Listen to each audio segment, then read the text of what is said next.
The year was 1879, and the Arizona Territory stretched endless and unforgiving beneath a sky that seemed too vast for mortal men to comprehend.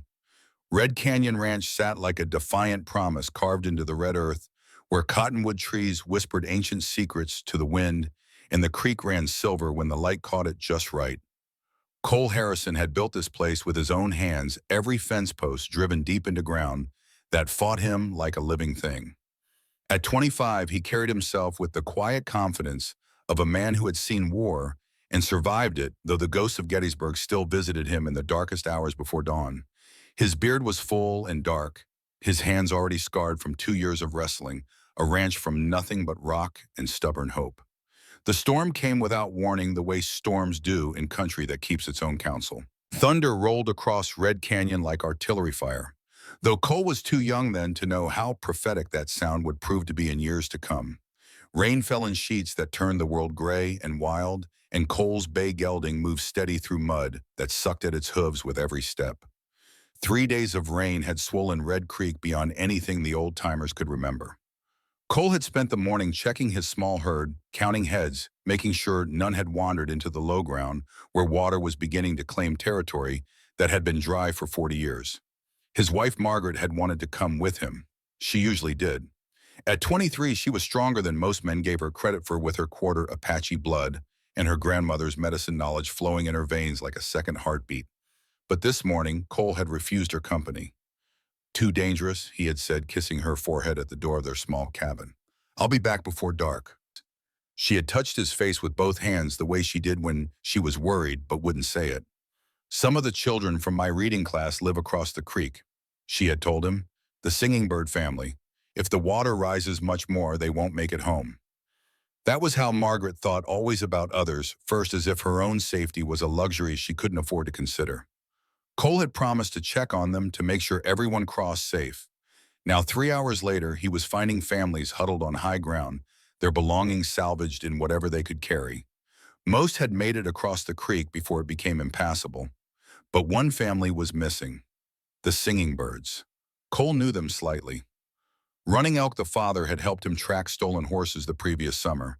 A good man, quiet and dignified, with the kind of strength that didn't need to announce itself. He had a wife and 2 small children, including a daughter no more than 8 years old with eyes that seemed to hold too much wisdom for such a young face. Their camp should have been just around the next bend, where a stand of cottonwoods offered shelter near the creek's edge.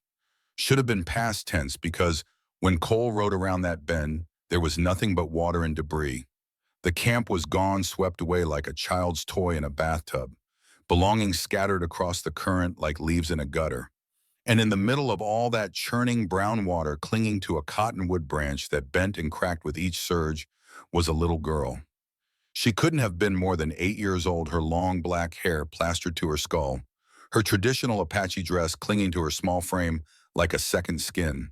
She was screaming, but the rain and water swallowed most of the sound. What reached Cole's ears was high and desperate, and terrified, the sound of innocence meeting its first true encounter with death. The branch bent further. It was going to break any second now, and when it did, that little girl would disappear into the flood like she had never existed at all. Cole didn't think. There wasn't time for thinking. He swung down from his horse, his boots hitting mud with a wet slap that seemed to echo in the sudden silence between thunder rolls. His lariat rope was already in his hands, 60 feet of braided rawhide that had pulled cattle from bogs and helped build the fences that marked his land as surely as any deed filed in a courthouse. There was a fence post 20 feet back, driven deep into earth, that was still solid despite the saturation. Cole tied one end of the rope around his waist with a bowline knot his father had taught him when he was younger than the girl drowning in front of him. The other end he secured to the post with a double half hitch. The knots would hold probably. The post might not. The rope might break. The current might take them both. But a man didn't ride past a drowning child. That wasn't something Cole's father had needed to teach him. That was just what men did, what decent people did, what anyone with a soul did when faced with the innocence in mortal peril. He waded in. The water hit him like a fist cold, despite the season strong enough to make him stagger and fight for balance. The current pulled at his legs, trying to sweep his feet out from under him and drag him downstream to join the debris and the dreams that the flood had already claimed. The rope around his waist went taut, and Cole felt the fence post creak behind him like an old man's bones. Hold, he thought desperately. Just hold. He pushed deeper. The water reached his waist, then his chest. The girl was still 20 feet away, and the branch she clung to was making sounds no living wood should make, sharp cracks that cut through even the roar of the flood. Hold on, Cole shouted, though she probably couldn't hear him over the chaos of water and wind. I'm coming! Another step. The bottom dropped away beneath his right foot, and suddenly he was swimming the rope, the only thing keeping him from being swept downstream like everything else the flood had claimed. He pulled himself forward, hand over hand, along the rope, fighting the current, with every inch, every breath burning in his lungs like fire. 15 feet, 10 feet. The girl's eyes found his, wide and dark and filled with more terror than any child should ever know. She couldn't have weighed more than 60 pounds, but in that moment she seemed to carry the weight of the entire world in her gaze. The branch cracked. Not broke, not yet, but the sound cut through even the roar of water like a gunshot in a cathedral. Cole lunged forward, his hand outstretched, the rope burning around his waist as it took his full weight plus the current's relentless force. His fingers brushed the girl's arm. He missed, tried again, the cold making his hands clumsy and desperate. The branch broke. For one terrible second that stretched like eternity, the girl was in the water, tumbling, going under her small form, disappearing into the brown chaos. Then Cole's hand closed around her wrist, thin as a bird's bone beneath his grip, and he pulled her to him, wrapping his other arm around her small body as the current tried to tear them both away and add them to the flood's grim tally. She was so light, even waterlogged, she weighed almost nothing. But the current didn't care about weight or age or the dreams that hung in the balance. She looked up at him with eyes that had seen her whole world wash away in the space of minutes. Her lips moved, but no sound came out at first. Cole held her closer, sharing what warmth his body had left, and waited. "Mama," the girl finally whispered, her voice barely audible over the rain. "Papa." Cole's chest tightened like someone had wrapped wire around his ribs. He looked back at the churning creek, at the debris still tumbling past in the current. No one else had been on that branch. No one else had been screaming. He knew what that meant, and so would she, sooner rather than later. "Listen to me, little wolf." Cole heard himself say the words coming from somewhere deeper than thought, somewhere in his soul that recognized this moment as a turning point that would echo across decades. "You're safe now, but life is going to try to knock you down again, and when it does, you remember this moment. You remember that you survived when everything seemed impossible." Cole wrapped the girl in front of him on the saddle, his coat still around her shoulders, his arms keeping her steady against the gentle motion of the horse.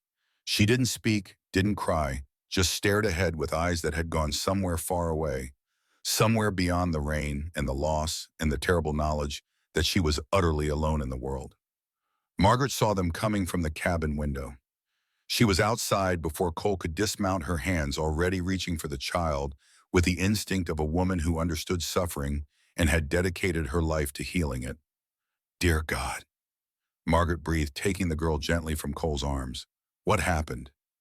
"Flood took the singing bird camp," Cole said, climbing down slow, every muscle aching from the fight with the current.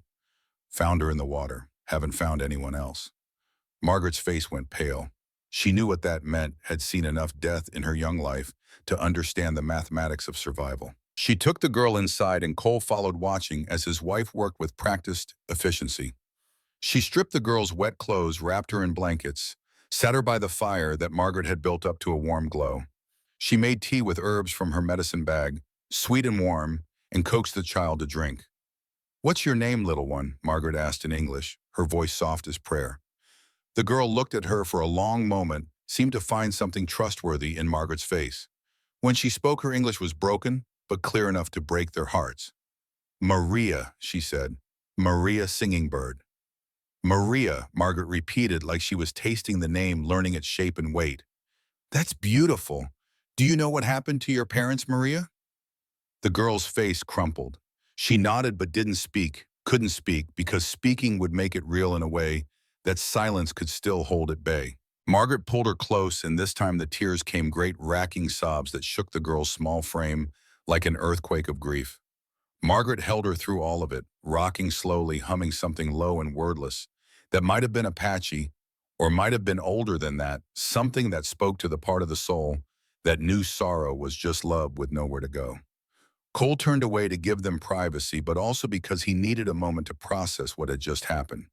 Through the window, he could see the rain beginning to ease, the storm passing like a bad dream that leaves you changed forever. He had saved a life today, pulled a child from certain death, but he had the strangest feeling that she might end up saving him in return, though he couldn't imagine how or when or why.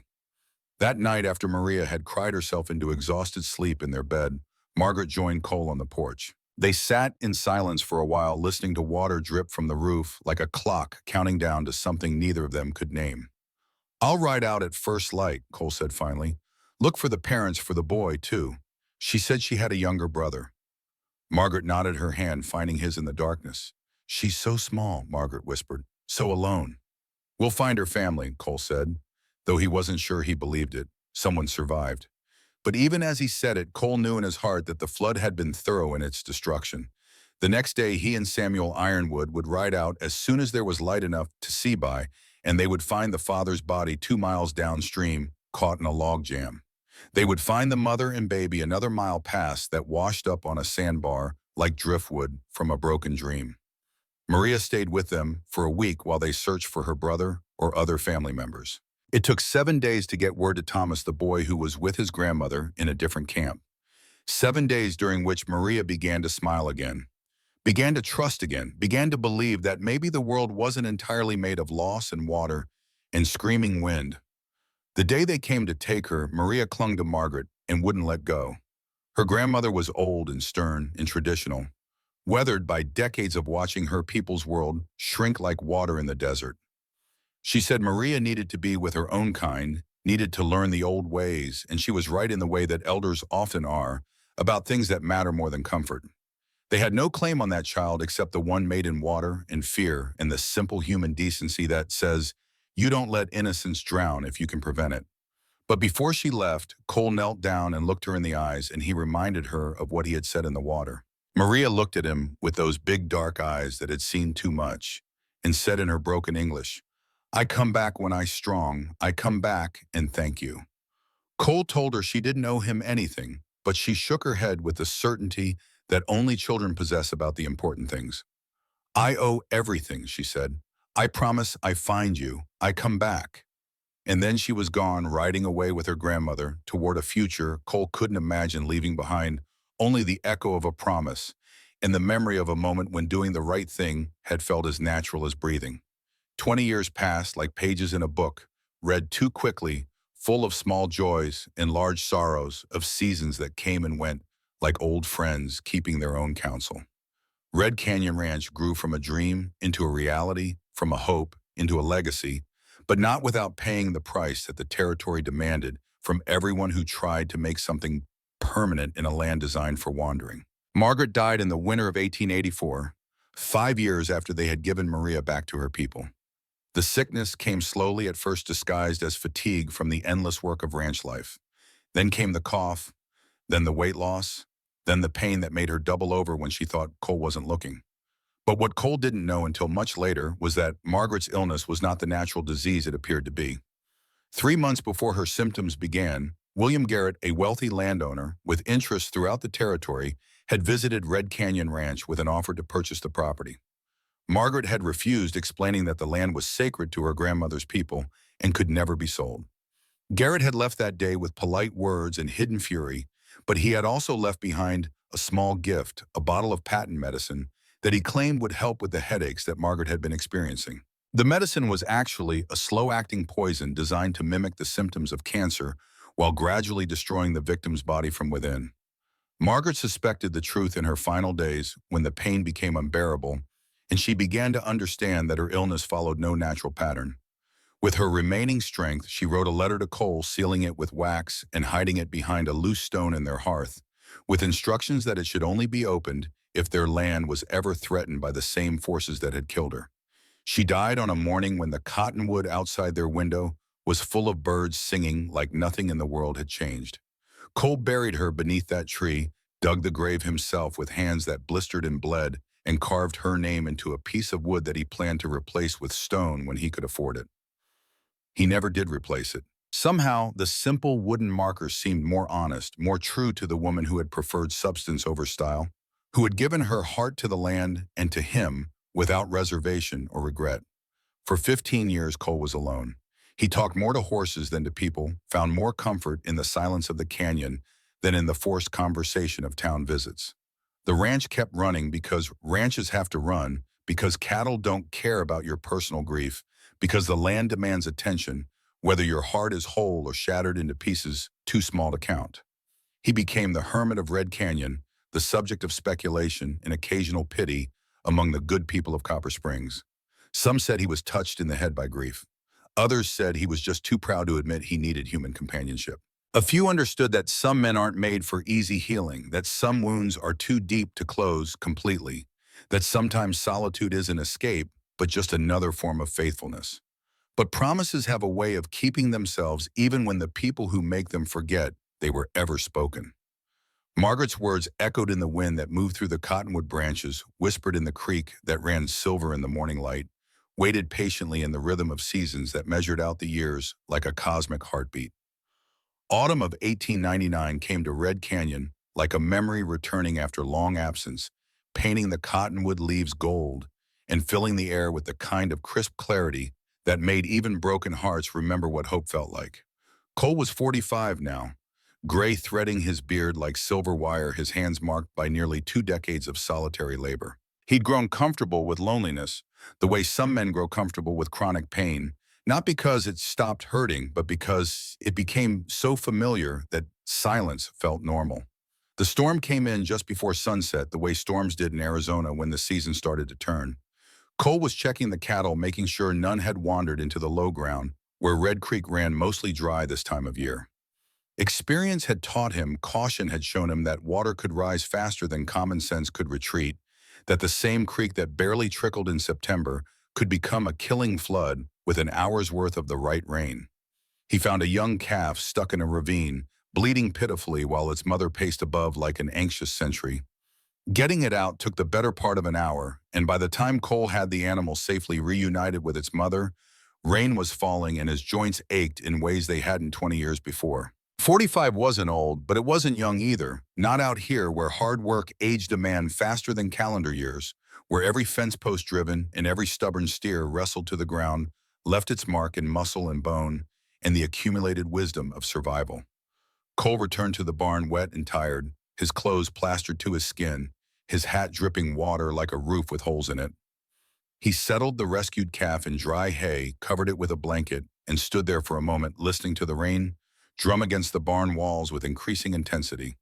The sound reminded him of that other storm, the one that had brought Maria Singingbird into his life and then taken her away again. He wondered sometimes what had happened to her, whether she had survived the hard years on the reservation, whether she had married, whether she remembered him at all. Probably not. Children forgot, moved on, built new lives from the ashes of old ones. It was a blessing, Margaret used to say, the ability to leave pain behind and move forward into whatever came next. Cole walked to the cabin through rain that was easing now, the worst of the storm already passing, like a train disappearing around a mountain curve. He would make coffee, heat up some beans, eat alone at the table like he had done for 15 years. Another night no different from the 1,000 that had come before. Except this night was different. As he reached the porch, Cole saw movement on the southern trail. A rider approaching through the rain, moving with the confidence of someone born to the saddle, someone for whom horse and rider were one entity instead of 2 separate beings trying to find common ground.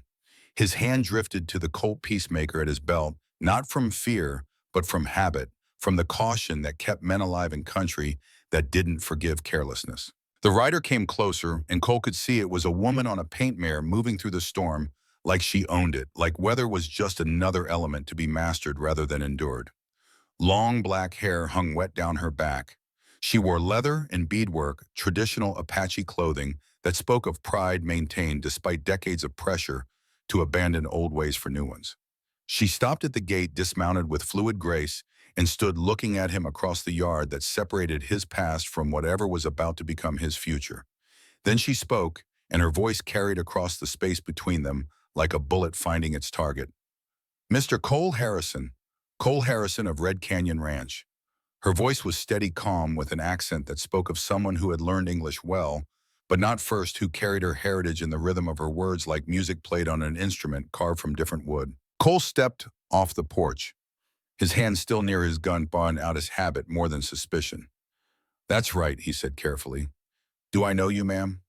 She took a step closer, and even in the fading light, Cole could see her face clearly now. She was young, maybe late 20s, with strong features and dark eyes that looked at him with an intensity that was almost uncomfortable, like she could see through his skin to count the beats of his heart. "You did once," she said, and there was something in her voice now, something that made the years fold back on themselves like pages in a book read backwards. 20 years ago, you pulled a little Apache girl from a flood. You told her to stay brave and that she would make it through anything." The words hit Cole like a physical blow, like someone had reached into his chest and squeezed his heart with iron fingers. For a moment, he couldn't breathe, couldn't think, couldn't do anything but stare at the woman in front of him and try to find the child he had rescued in that face. And slowly, incredibly, he found her. The same eyes, the same determined, set to her jaw, older and harder, and shaped by years he knew nothing about but unmistakably her. The little girl who had promised to come back, who had said she owed him everything, who had ridden away with her grandmother toward a future he couldn't imagine. "Maria," he said, his voice barely above a whisper, as if speaking her name too loudly might break whatever spell had brought her back to him.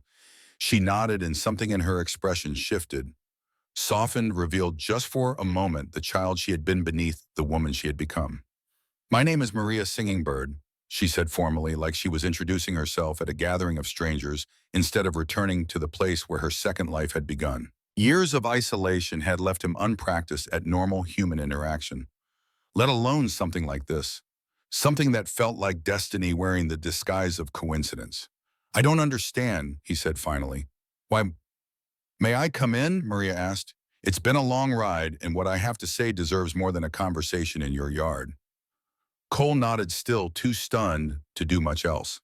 He took her horse's reins and led the animal to the barn, giving himself a few minutes to process what was happening, while he unsaddled the mare and rubbed her down with practiced efficiency. Maria followed him, watching as he worked with the automatic competence of a man who had been caring for horses longer than he had been caring for anything else. "You take good care of your animals," Maria observed. "Animals don't complicate things," Cole said, then realized how that sounded to a woman who had just ridden out of his past like a ghost made flesh. "I mean, they're honest. You feed them, treat them right, they return the favor. Simple." Maria nodded like she understood exactly what he meant, like she had learned the same lesson from different teachers in different circumstances. When the horse was settled with feed and water, Cole led her to the cabin, his mind racing with questions he didn't know how to ask. Inside, he lit the lamps and started a fire in the hearth, his hands moving through familiar routines while his brain tried to catch up with this impossible reality. Maria stood near the fireplace, looking around the small space with eyes that seemed to catalog every detail, every photograph on the mantel, every book on the shelf, every sign of the life Cole had built and maintained in solitude. Her gaze lingered on the photographs, particularly one of a young woman with kind eyes and a gentle smile. "Your wife," she asked softly, was, Cole said the word, carrying 15 years of accumulated weight. "Margaret. She passed 15 years ago. I'm sorry." Cole busied himself making coffee, needing something to do with his hands, while his heart tried to find its normal rhythm again. When he finally sat down across from Maria at his small table, two steaming cups between them, like an offering to whatever gods governed impossible reunions, the silence stretched until it became almost unbearable. "You said you've been looking for me," Cole finally said. "White boy," Maria wrapped her hands around her coat, not drinking, just holding it like she needed the warmth more than the caffeine. "Do you remember what you told me that day when you pulled me from the water?" Cole tried to think back. The memory was there, vivid in some ways and blurred in others, like a photograph that had been handled too often. He remembered the cold, the fear, the weight of the child in his arms. But his exact words. "I'm not sure," he admitted. "You said I was safe, that I should stay brave, that if I stayed brave, I would make it through anything life threw at me." The words sounded familiar in her voice, like an echo of something he had once known but forgotten in the daily business of living. I held on to those words. Maria continued, her dark eyes fixed on his with an intensity that made him want to look away and yet made it impossible to do so. When my grandmother took my brother and me back to the reservation when my mother's death became real, instead of just a nightmare when the government moved us from camp to camp like we were cattle, I remembered what you said.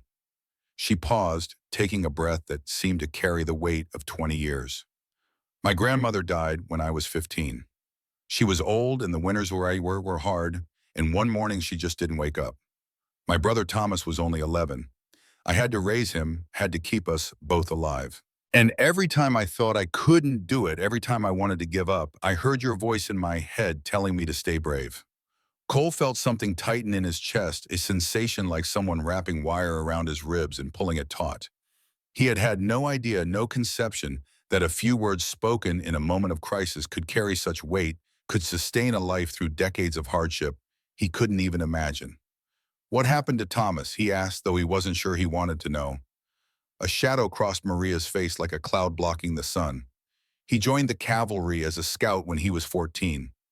Lied about his age, said he wanted to prove himself in the white man's world. I haven't seen him in 8 years. I'm sorry. Don't be. He made his choice. I made mine. Which was? Maria looked at him steadily, and in her gaze Cole saw something that reminded him of Margaret, the same quiet strength that came from knowing exactly who you were and what you stood for, regardless of what the world thought about it. To learn, to survive, to become someone who could help others the way I was helped. I apprenticed with a medicine woman, learned the healing arts, plants, potions, how to set bones, how to bring down fevers. I traveled from camp to camp, settlement to settlement, helping where I could. She paused, and when she continued, her voice carried a weight that made Cole understand this was the real reason she had come. But I also had another purpose. My grandmother told me stories before she died, stories about my mother's family, about sacred places and hidden treasures that the Apache people had protected for generations. She told me about a silver mine that belonged to our people, marked on an ancient map that was lost in the flood that killed my parents. Cole leaned forward, sensing that whatever came next would change everything. The night before she died, my grandmother had a vision. She saw that map again, saw where the flood had carried it, saw that it had been preserved by the same waters that had taken everything else. She told me that the map was waiting hidden where the cottonwood trees grow by the red rocks, waiting for someone brave enough to reclaim what belonged to our people. Red Canyon, Cole said, understanding flooding through him like cold water. Red Canyon, Maria confirmed. The map is somewhere on your land, Cole Harrison. Hidden for 20 years waiting for me to come back and find it. But I didn't come here just to search for lost treasure. She stood up, walking to the window that looked out toward the cottonwood tree where Margaret lay buried. I came because I learned something else in my travels. I learned that there are men who would kill for land like this, who would use any excuse to take it away from a people they consider unworthy to own it. And I learned that you are in danger. Before Cole could ask what she meant, the sound of approaching horses interrupted their conversation. Multiple riders were coming up the trail, moving with purpose in the darkness. Cole grabbed his Winchester and moved to the window, Maria beside him, both of them watching as three men rode into the yard. The lead rider was a large man in his early 50s, well-dressed, despite the rain, riding an expensive horse, with the confidence of someone who believed money could purchase anything, including other people's dreams. Cole recognized him immediately, William Garrett, the man who had visited Margaret years ago, the man whose medicine had killed the woman Cole loved. Behind Garrett rode Vernon Blake, a thin man with calculating eyes, and the kind of smile that made honest people want to count their fingers after shaking hands. The third man was clearly hired muscle, the way he wore his gun, and sat his horse announcing his profession to anyone who cared to notice. "Cole Harrison," Garrett called out as he reined in his horse at the gate. "Beautiful evening for visitors, don't you think?" Cole stepped onto the porch, his rifle ready, but not openly threatening. "What do you want, Garrett?" "Just being neighborly," Garrett said, though his smile never reached his eyes. "Thought I should meet your house guest." His gaze shifted to Maria, who had followed Cole outside, and something ugly flickered across Garrett's face, the kind of look that reduced a human being to something less than fully real. "This is Miss Maria Singing Bird," Cole said, his voice carrying a warning that most sensible men would have heeded. "She's a friend." Apache, Garrett observed as if he was identifying a particular breed of livestock. Should have known you'd take up with another savage. First that half-breed wife of yours, now this. The insult hung in the air like smoke from a gun that had just been fired. Cole felt his hands clench around his rifle, felt the familiar surge of anger that had gotten him into trouble before and would probably get him into trouble again. You'll speak respectfully about Miss Singing Bird and my wife, or you'll leave my property. Cole said, his voice level but hard as winter ground. Garrett laughed a sound with no humor in it. Your property.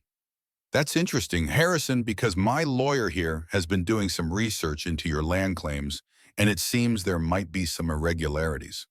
Blake stepped forward, pulling a rolled document from his saddlebag with theatrical precision.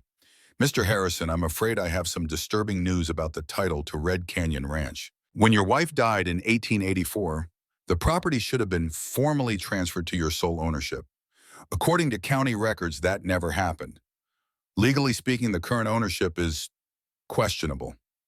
Cole felt the ground shift beneath his feet, not literally, but in the way that the world sometimes reveals itself to be less solid than you thought it was. But Maria stepped forward, positioning herself slightly to one side, where she would have a clear line of sight to all three men if trouble started. How convenient, she said, her voice carrying the kind of calm that came before storms.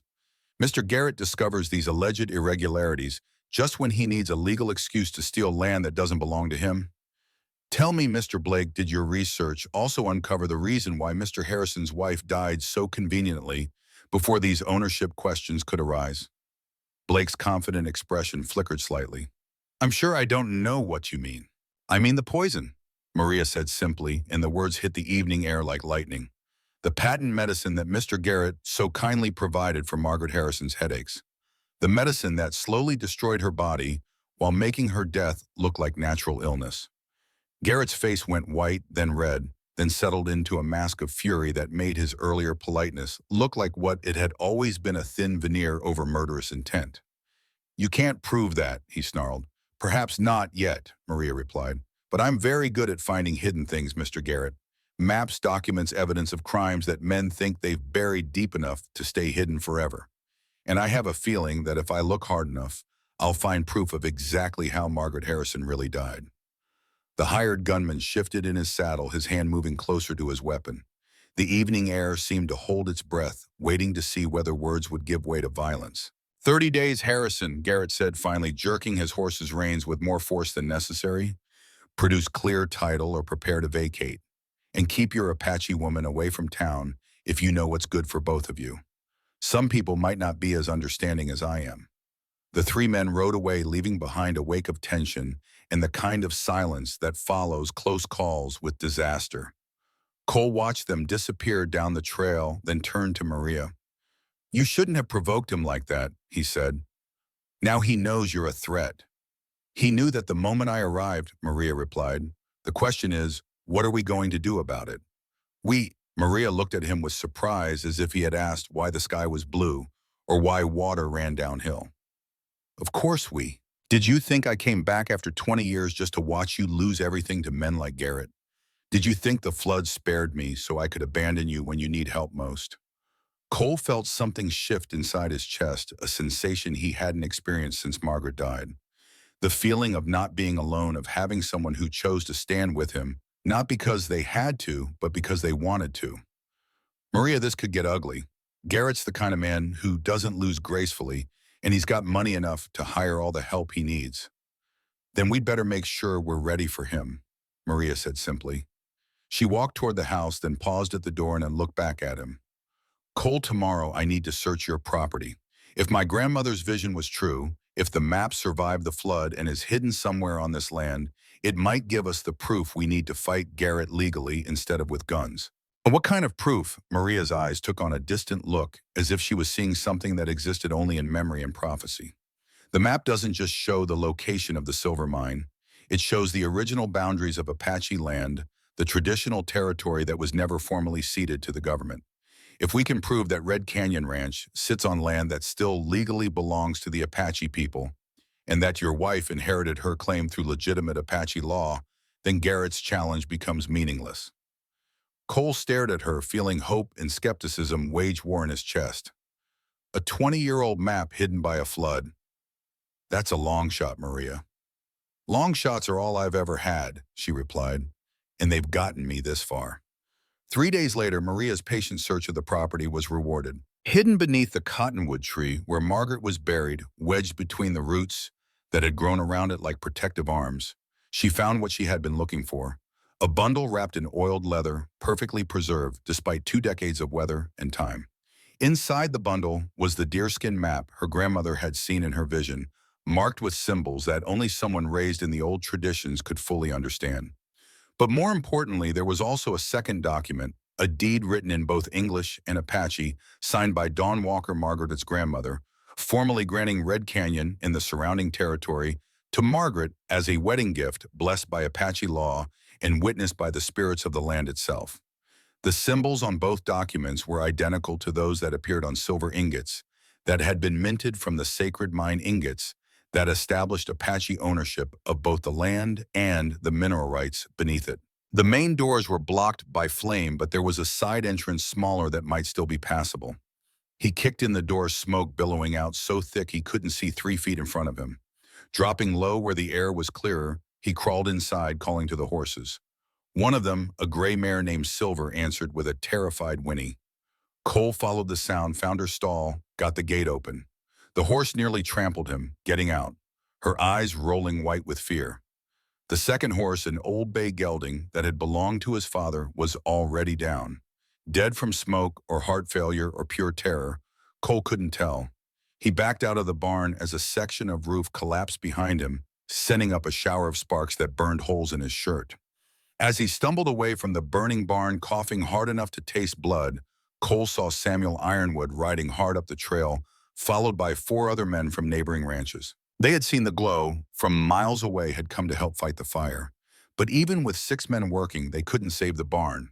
They managed to keep the fire from spreading to the other buildings, managed to save the rest of the horses, but the south barn burned to the ground. By dawn, there was nothing left but smoking timbers and the acrid smell of destruction. Kerosene, Samuel said grimly, pointing to 3 empty cans he had found hidden in the brush past the fence line. Wasn't even trying to hide it. This was meant to be a message. Message received, Cole said, his voice raw from smoke and rage. The question is, what do we do about it? The answer came sooner than expected. Before noon, Thomas Running Wolf arrived at Red Canyon Ranch, riding a cavalry horse and wearing the blue uniform of a United States Army scout. He was older than Cole had expected, maybe 30, with the lean build and alert eyes of a man who had learned to survive in 2 different worlds without fully belonging to either one. Mr. Harrison, Thomas said formally as he dismounted, I'm Sergeant Thomas Running Wolf, Maria's brother. We need to talk. Cole stepped forward, keeping his rifle ready, but not openly threatening. Maria said you were a cavalry scout. Didn't expect to see you here. Neither did I, Thomas replied, his uniform crisp despite the hard ride. But when word reached Fort Apache that my sister was traveling alone in dangerous territory, that there might be men trying to stop her from reaching her destination, I couldn't ignore it. What kind of men? Thomas's expression darkened. The kind that kill Apache women and call it self-defense. The kind that burn barns and murder horses to send messages. The kind that work for William Garrett. As Thomas spoke, Maria emerged from the cabin where she had been helping tend to Cole's burns from the fire. When she saw her brother, her face went through a dozen different expressions: surprise, joy, pain, hope, and finally a kind of careful neutrality that spoke of 8 years of separation and unhealed wounds. Thomas, she said simply. Maria. He stepped toward her, then stopped, uncertain of his welcome. I heard you were in trouble. I'm always in trouble, she replied. It's never stopped you from staying away before. The words hung between them like a sword cutting both ways. Thomas absorbed the blow without flinching, like a man who knew he deserved it. I blamed you, he said quietly, for Mother, for the flood, for not saving her. I know now that I was wrong, that I was just a child looking for someone to blame for something no one could have prevented. But I've spent 8 years being wrong, 8 years being angry, and I don't know how to stop. Maria looked at her brother, really looked at him, and something in her expression began to soften. You stop by choosing to stop. You stop by deciding that being angry hurts you more than it hurts anyone else. You stop by coming home. Is there still a home to come back to? Instead of answering with words, Maria stepped forward and embraced her brother for the first time in 8 years. Thomas held her carefully like he was afraid she might disappear if he gripped too tightly, and Cole saw tears on both their faces. Now, Maria said when they finally separated, let me show you what I found. She led them to where the documents were hidden, spread out the deerskin map, and the Apache deed explained what they meant and why they represented more than just property claims. Thomas studied the papers with the careful attention of a man who had learned to read both languages and understand both legal systems. This changes everything, he said finally. If these documents are authentic, if they can be authenticated by Apache elders who remember the original ceremonies, then Garrett's legal challenge becomes meaningless. Apache sovereignty over this land predates territorial authority. Can you help us get them authenticated? Cole asked. Thomas smiled for the first time since his arrival. I can do better than that. I can get you military escort to White Mountain Reservation where Sarah Walking Bear lives. She's 90 years old, nearly blind, but her memory is perfect. She was there when these documents were created. She can testify to their authenticity. White Mountain is 200 miles through rough country, Cole said. If Garrett realizes what we're after, then he'll try to stop us, Maria finished. Which is why we leave tonight, travel fast, and trust that the spirits who preserved these documents for 20 years will continue to protect them until they can speak their truth in a white man's court. That evening, as they prepared for the journey to White Mountain, Thomas took Cole aside for a private conversation. I want you to understand something about my sister, he said. She's not just brave, she's the bravest person I've ever known. When our grandmother died and left us alone, when I was too young and too angry to be of any use, Maria kept us both alive through sheer force of will. I'm beginning to understand that, Cole replied. She's also never loved anyone the way she loves you, Thomas continued. I can see it in the way she looks at you, the way she says your name. She's carried your memory for 20 years, like other people carry lucky charms or sacred objects. You saved her life when she was 8 years old, but more than that, you gave her something to believe in when everything else was gone. Cole felt his throat tighten. I don't know if I'm worthy of that kind of faith. You are, Thomas said simply. At 90 years old, her body had become a collection of aches and limitations, but her mind remained sharp as winter wind, holding memories that stretched back to when this land knew only Apache law and Apache promises. When Maria showed her the documents, explained their significance, told the story of the flood, and the 20-year search that had led to this moment, Sarah nodded as if she had been expecting this visit all her life. I remember the day these papers were signed, she said through Thomas's translation. My sister Dawn Walker was the medicine woman who blessed your marriage, who gave the land as a gift, who saw in visions that white and Apache blood would flow together on red earth until the children of both peoples called each other family. She touched the deerskin map with trembling fingers, tracing symbols that had been sacred before the first white man set foot in Arizona territory. The silver mine marked here has belonged to our people since before memory began. The land around it was never sold, never surrendered, never legally transferred to the territorial government. Your wife inherited a claim that goes back to the beginning of time itself. Will you testify to this in court? Maria asked. Sarah was quiet for a moment, her weathered face thoughtful. I am old, nearly blind. The journey is hard and I am not strong. But for my sister's vision, for the prophecy that has waited 60 years to be fulfilled, I will speak the truth to the white man's law. There are others, Sarah continued, 15 elders who remember Dawn Walker, who witnessed the blessing ceremony, who know the old ways and the old promises. If I go, they will go, but we will need protection.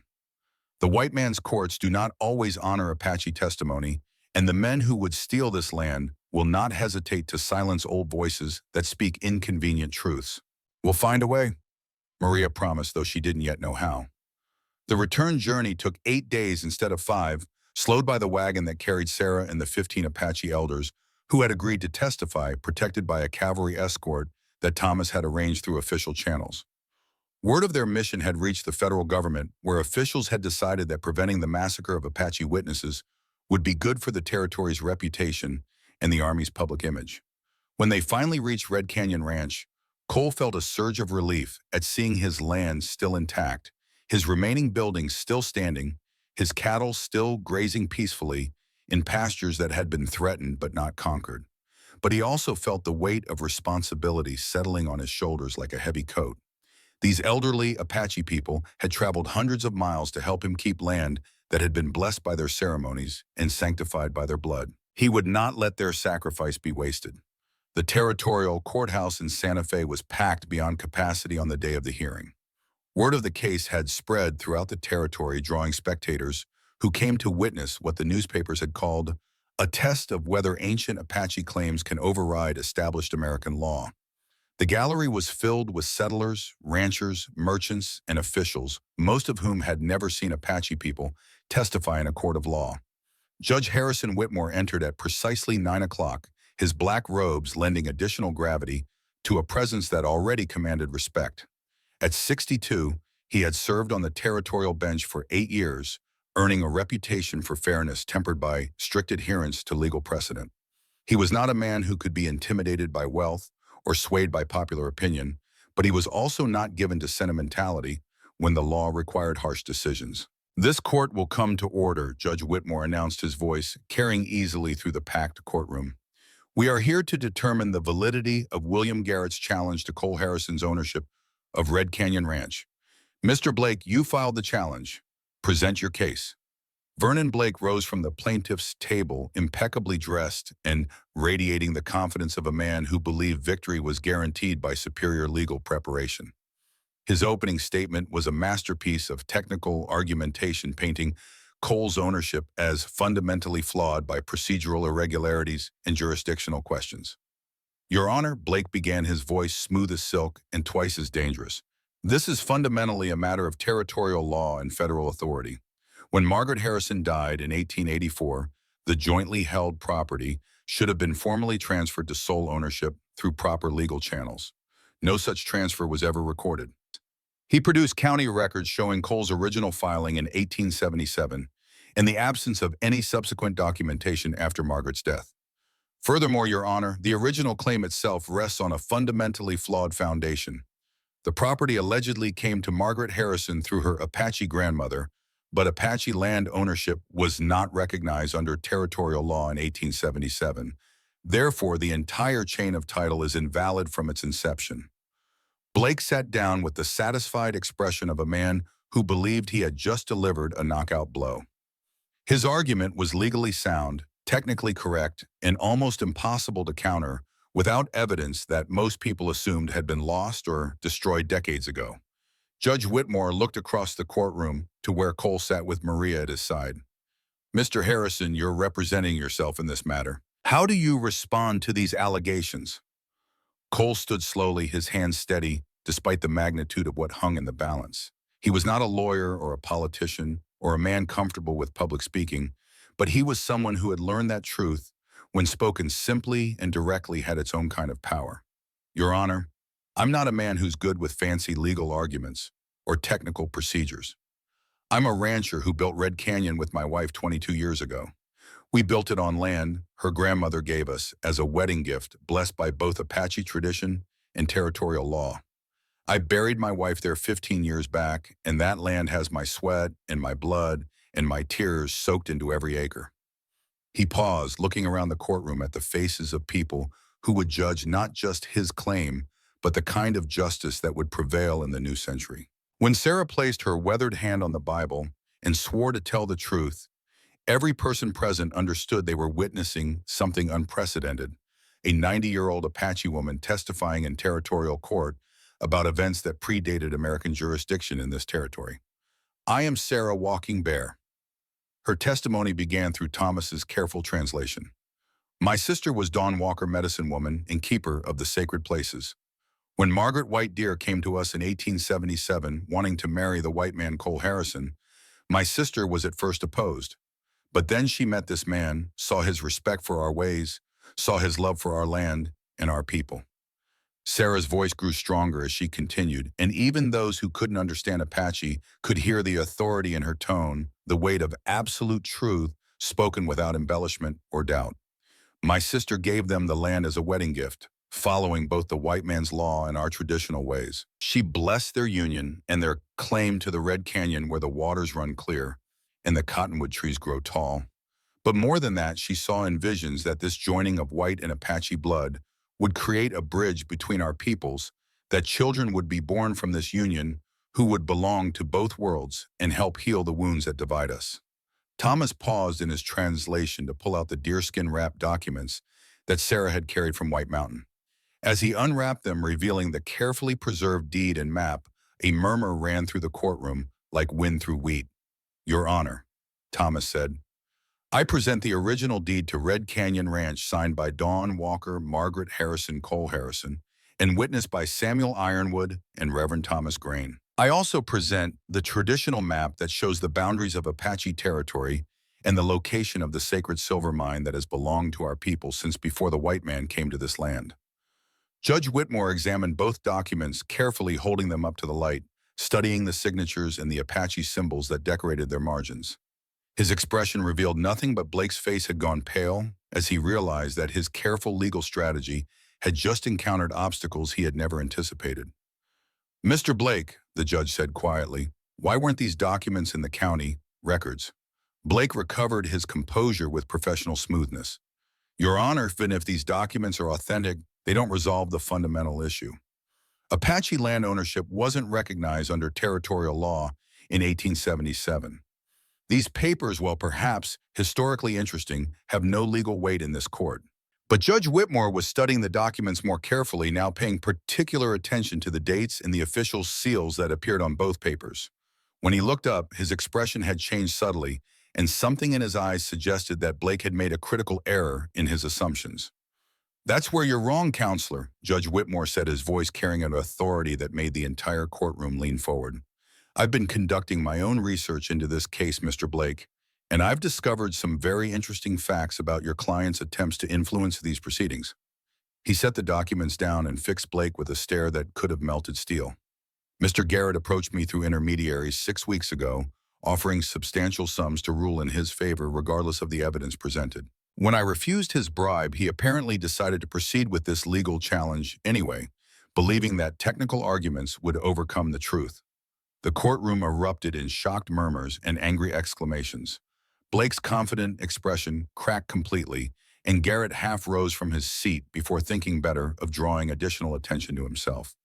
"Furthermore," Judge Whitmore continued, his voice cutting through the noise, "I've also discovered why Mr. Garrett is so interested in acquiring Red Canyon Ranch. Geological surveys conducted by the Territorial Office have revealed significant silver deposits beneath the property. Mr. Garrett's sudden concern for legal technicalities becomes much more understandable when viewed in light of these mineral rights." He held up the deerskin map, pointing to symbols that mark the location of the mine. "This traditional Apache document not only establishes the boundaries of tribal territory, it also marks the location of silver deposits that were known to the indigenous people long before any territorial surveys were conducted. The mine shown on this map corresponds exactly to the deposits that have recently been discovered by government geologists." Blake tried to object, to argue that ancient maps couldn't override modern legal procedures, but Judge Whitmore wasn't finished. In 1877, when this deed was executed, the White Mountain Apache had a formal treaty with the territorial government. That treaty, while later modified and superseded, was legal and binding at the time it was signed. It explicitly recognized Apache sovereignty over certain lands, including the area now known as Red Canyon. The judge turned his attention back to the deed, reading from it carefully. Dawn Walker's ownership under the 1877 treaty was legitimate and legally recognized. "You're destroying everything this territory stands for." The words hung in the air like poison, and Judge Whitmore's expression turned to ice. "Mr. Garrett, you will sit down and remain silent, or I will hold you in contempt of court. And if you ever again use such language in my courtroom, you will spend the next 30 days in jail contemplating the difference between civilized discourse and racist bigotry." But Garrett was beyond rational thought, consumed by the fury of a man who had spent a fortune orchestrating what he believed would be a simple legal theft, only to see his carefully laid plans crumble in the face of documents he had never known existed and testimony he couldn't bribe or intimidate into silence. In his rage, he made the mistake that would cost him everything. Pulling a small derringer from his coat pocket, he aimed it directly at Cole, his hands shaking with fury as he prepared to solve his legal problems with violence. "If I can't have that land legally," he snarled, Then nobody will have it at all. The courtroom erupted in screams and chaos as people dove for cover, but Maria was already moving, her reflexes honed by 20 years of surviving in dangerous country. She threw herself between Cole and Garrett just as the Derringer fired the bullet, catching her in the shoulder and spinning her around. Maria, Cole caught her as she fell, her blood staining his shirt, his heart stopping at the sight of her pale face and closed eyes. But Thomas was already in motion, his cavalry training taking over as he tackled Garrett to the ground, wrestling the gun away from him, while courthouse guards rushed to assist. The would-be assassin found himself face down on the floor with a cavalry sergeant's knee in his back and iron shackles being fastened around his wrists. "Stay with me," Cole whispered to Maria, his hands trying to stop the bleeding from her shoulder, while his voice broke with fear and desperate love. "Stay brave, little wolf. Stay brave for me." She opened her eyes, smiled up at him, despite the pain, and whispered the words that would stay with him for the rest of his life. "Always brave for you, Cole Harrison. Always brave for the man who saved my life and gave me a reason to live it." The aftermath was swift and decisive. William Garrett was charged with attempted murder, bribery of public officials, conspiracy to commit fraud, and a dozen other crimes that would keep him in territorial prison until he was too old to threaten anyone ever again. Vernon Blake was disbarred and prosecuted as an accessory to Garrett's crimes, his legal career ending in the same courtroom where he had thought to steal a good man's land through technical trickery and moral bankruptcy. Judge Whitmore's ruling was unambiguous. Cole Harrison's ownership of Red Canyon Ranch was confirmed and established beyond any possibility of future challenge. The Apache deed was filed with the territorial records, the silver mine was formally recognized as part of the property, and the mineral rights were confirmed as belonging to Cole and his heirs in perpetuity. But more than that, the case established a legal precedent that would protect other Apache land claims throughout the territory, ensuring that indigenous property rights based on legitimate treaties and traditional sovereignty would be respected by American courts. Cole and Maria were married 3 weeks later, as soon as her shoulder had healed enough to allow her to stand without assistance. The ceremony took place beneath the cottonwood tree where Margaret was buried, with Reverend Thomas Grain performing the service, and Samuel Ironwood standing as best man. Thomas gave his sister away with the pride of a brother who had finally found his way back to family after years of exile and anger. Sarah Walking Bear and the other Apache elders blessed the union according to traditional ceremonies, their words carrying the weight of prophecy fulfilled and promises kept across generations. The cavalry escort provided an honor guard, their presence, a reminder that justice had been served and that the federal government stood ready to protect the rights of all citizens, regardless of race or heritage. The wedding feast that followed was attended by half the territory, it seemed. People came from as far away as Santa Fe to witness the marriage that had become a symbol of hope, a proof that love could overcome hatred, that bridges could be built across chasms that seemed too wide to span. But for Cole and Maria, the most important moment came at sunset when they stood alone on the porch of their cabin, watching the land stretch endlessly before them toward mountains that had witnessed everything and remembered it all. "So what happens now?" Maria asked, settling into the chair beside his, her bandaged shoulder, a reminder of how close they had come to losing everything. "Now we build," Cole said simply.